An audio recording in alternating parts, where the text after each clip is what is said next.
In the Shade of the Qur'an by Sayyid Qutb, translated by M.A. Salahi and A.A. Shamis, O World Assembly of Muslim Youth. May their soul be blessed by Allah. Surah 114, Surah An Nas, Man.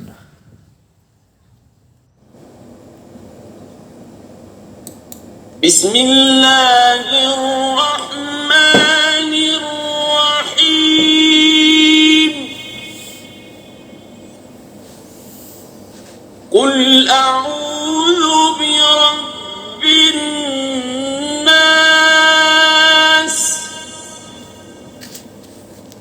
ملك الناس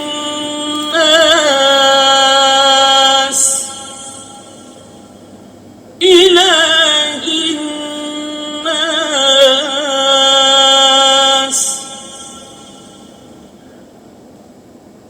من شر الوسواس الخناس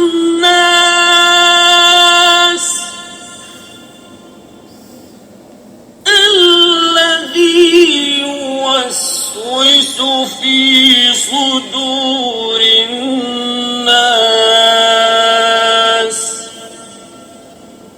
من الجنة والناس. Bismillah ar-Rahman ar-Rahim.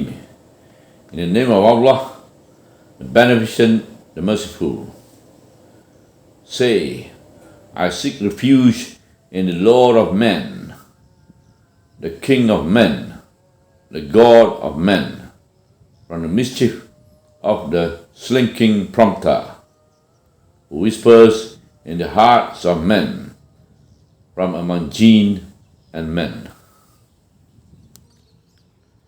In this surah, as can be seen, refuge is sought in the Lord, sovereign and God of mankind, from the insidious whisperer, jinn or human, who prompt evil ideas into people's mind.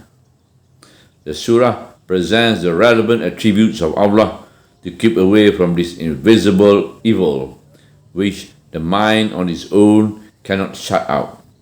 For the Lord is He who preserves, directs, cherishes, and protects mankind. The Sovereign is He who owns, governs, and independently runs the world. And the Deity is He who supersedes all other beings and absolutely supervises over all the affairs. The particular mention of mankind here brings man closer to Allah's protection and care. Allah, the Merciful, instructs His messenger and His nation or followers to recognize this attribute of His and seek His protection against this sneaking evil which locates itself within their hearts. For they cannot rid themselves of such an evil which creeps into their hearts surreptitiously and imperceptibly without the aid of Allah, the Lord, the Lord, the Sovereign, the Deity. The nature of this evil importing medium is identified in the text first as the slinking prompter. Its function is outlined as to whisper in the hearts of men. Then its origin is specified as from among jinn and men. The style adopted here is quite significant because it draws one's attention fully to the identity of this sneaking whisperer, after describing its nature in order to show the process by which that evil is insinuated so that one is alerted to watch and confront it. Well, when one is given the full picture, one knows that the sneaking whisperer operates secretly. One also realizes that it is jinn as well as human, for human beings are no exception in spreading evils while unseen. We don't know how the jinn performs this whispering, but we certainly find its repercussions in the behavior of individuals as well as in human life generally. We know for sure that the battle between Adam and Iblis is a very old one. War between the two was declared by Satan out of the evil inherent in him, his conceit and his envy and resentment of men. He was given divine permission to carry out this battle for some purpose which Allah alone comprehends.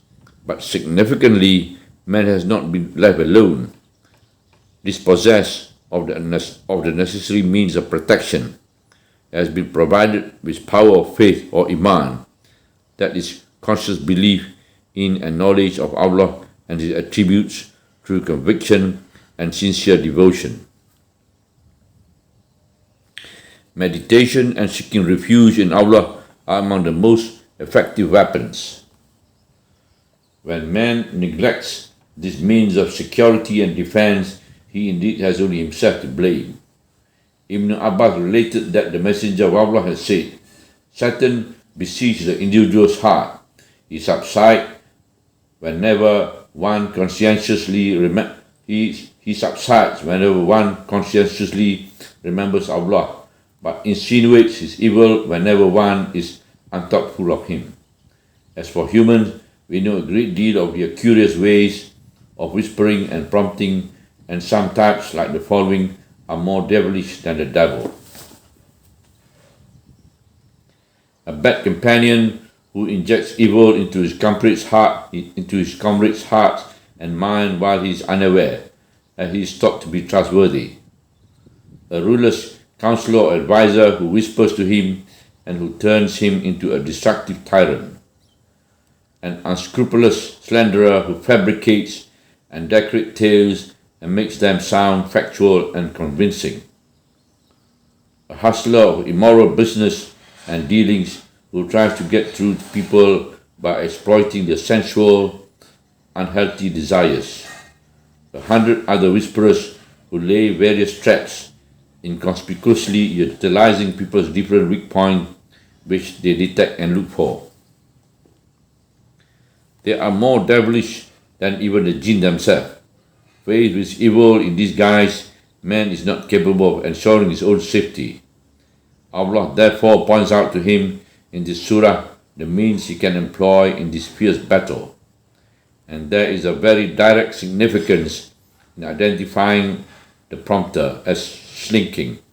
For while this description indicates the secretiveness of this whisperer on one hand, it is also on the other hand an illusion to its intrinsic feebleness whenever it is discovered or resisted. It subsides and meekly withdraws when man in the open, or as the messenger said in his accurate illustration, the Satan subsides whenever one conscientiously remembers Allah, but insinuates his evil whatever one is unthoughtful of him. This presentation fortifies the believer's heart in face of this timid, subsiding whisperer. Nevertheless, the battle is everlasting, since this prompter is always watchful for the right moment when one neglects the remembrance of Allah to implant its evil. For the believer to be conscious of Allah once in a while is not sufficient, as the war is continuous to the end of time. This the Qur'an vividly states in a lucid picture. And when we, Allah, said to the angel, fall down prostrate before Adam, they fell prostrate except Iblis, Satan, who said, shall I bow down before him whom you have created by clay? Do you see this creature whom you have honored above me? If you give me grace until the day of resurrection, I will certainly destroy his offspring, save but a few. Begone, said he, but you and whoever of them follows you will have hell for reward, an ample reward it shall be. Rouse with your voice whomever you are able. Muster against them your horsemen and your footmen. Be their partner in their wealth and in their offspring. Make them promises. Whatever Satan promises them is only for deceit. But ever my true servant, you shall have no power. Your Lord is the all-sufficient guardian. The Quran, Surah 17, Ayat 61 to Ayat 65.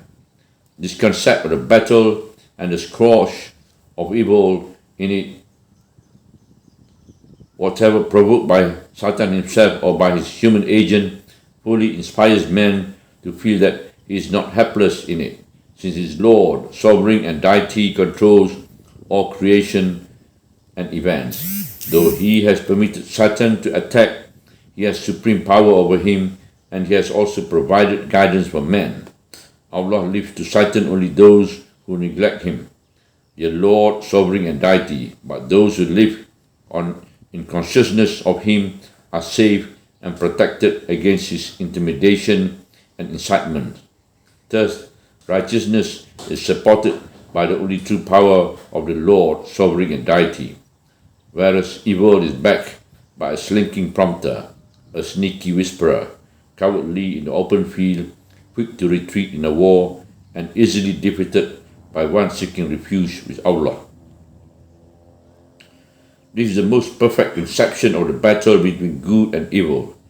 It is a conception which protects the being against defeat and provides him with strength, confidence, and contentment. Praise be to Allah at the beginning and at the end. From him we derive confidence and success. To him we turn for unfailing support. Subhanallah, walhamdulillah, wa la ilaha illallah, wallahu akbar, wa la hawla wa la quwwata illa billahil aliyyil azim, wa la hawla wa la quwwata illa billahil aliyyil azim, wa la hawla wa la quwwata illa billahil aliyyil azim.